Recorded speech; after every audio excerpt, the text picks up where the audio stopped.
witness, and they did the opposite. So we lived this life, they lived that life. We could have even been the ones that was sexually abused or whatever by some evil spirit or whatever. And we decided that we're going to break that cycle. We're not going to continue that cycle. We can forgive and move on, but we will not do that to our kids.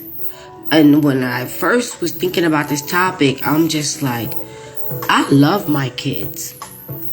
There's nothing in the world will make me want to hurt my kids. Now, don't get me wrong. Yeah, they got their backside slapped a couple of times doing the most. But this is not what we're talking about. If a kid grow up, being an evil narc because they got a whooping for something they did, that's just something else. But people that accepted it because they know they did wrong and they live in a normal life, that's what it is. Getting your AB as a kid don't give you the justification to go out and just be the most evilest person in the world to someone because you got a whooping. You need one now. Somebody need to go whoop your ass. Somebody need to whoop they now and wake and shake they up. Narcs don't have normal sex, and this is how that you know that something happened. I was listening to another video earlier today by this woman where she was like, I always had to be lit.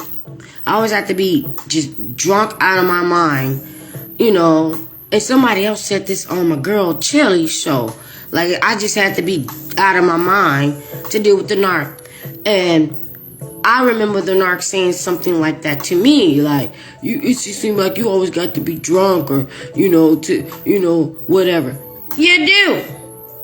To block it out your mind. And thank God if it was just a drink. But sometimes they make people do more than that. Because they turn it up. And drinking may not even help them block it out their mind to deal with the narc. Especially if you're married to them. None of us is perfect. And sometimes when we finally get to the point where, we're going to be following God, we had enough, whether you was with a narc or not, if you lived a terrible lifestyle and you're just done with it, you're just done with it. But you can never just be with a narc in a sober mind and do whatever it is that you're doing with a narc unless you are a narc. You're going to have something to just take you outside yourself other than a demon. But a demon will possess you when you're, doing other things. Drinking, drugging, whatever, partying, whatever. Demon is still there. But you still have your composure that you're just not going to go way overboard like the narc. But I would accept that. I could not do a night or day without something to just make me comfortable to deal with the narc. Because if I didn't, who knows? It just would have been whatever it was. Like, you just can't. Just like these people that sell their souls to the devil in the industry. That's why they always turned up on drugs, drinking, and the most. Because they know they signed that deal. Just like when you signed that deal with the narc. That contract can always be broken when you go back to God. Alright, so let's keep it going. It's just going to be a little bit going into. And this, I'm turning the page. This is supposed to be video 2. Which is, I did too much. I'm going into video 3. So, here we go. I cannot think of her name, but this is this one TV show that was very popular way back in the day. And she ended up going on some talk show, and she was talking about her relationship with her father. Her father was a famous person, and she was famous because she was an actress, but I think he was a musician or something. And he was just so gone on cocaine. He was so gone on drugs or whatever. And he was sexually abusing her at a young age or whatever.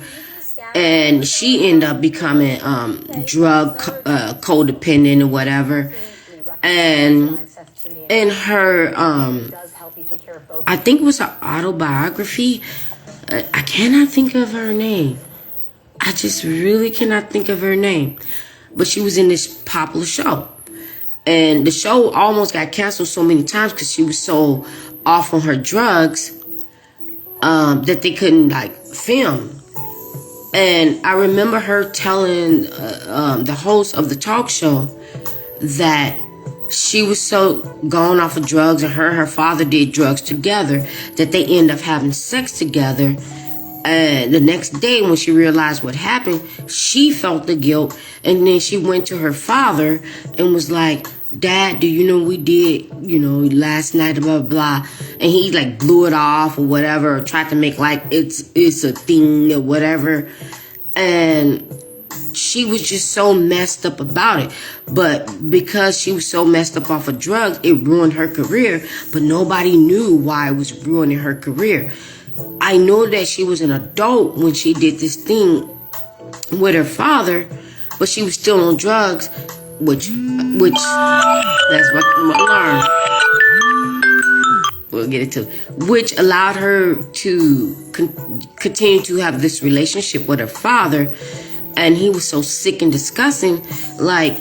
How could you feel and get sexual urges and also get off on your own child?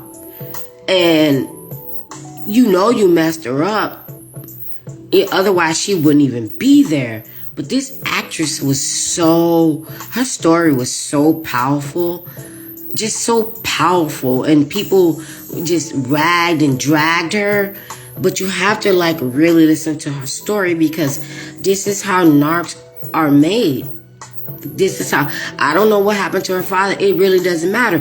He signed that contract. He did not have to do that to his daughter.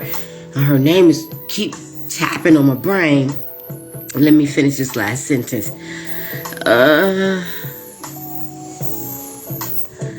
I think we covered it.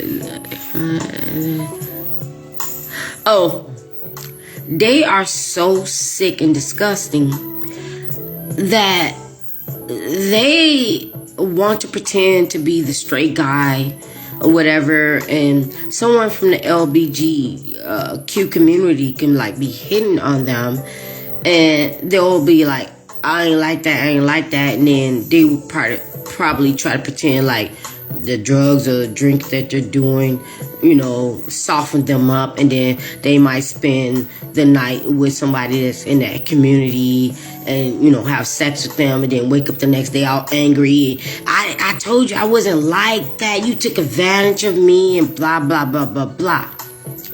The LBG community, they don't even want them. They don't want these fake closet ass men that got wives and women and just use them for sex and their fantasy and pretend it never happened. They don't even like them. But sometimes they slip through the little cracks and end up with one of them, and then get up and rage at the person or whatever, or act like it never happened. But it did. And they wanted it to. And they tried to pretend like they didn't know whatever, but they got exactly what they wanted. Video 3, because I got the timer and I'm going to set the next one. Be blessed.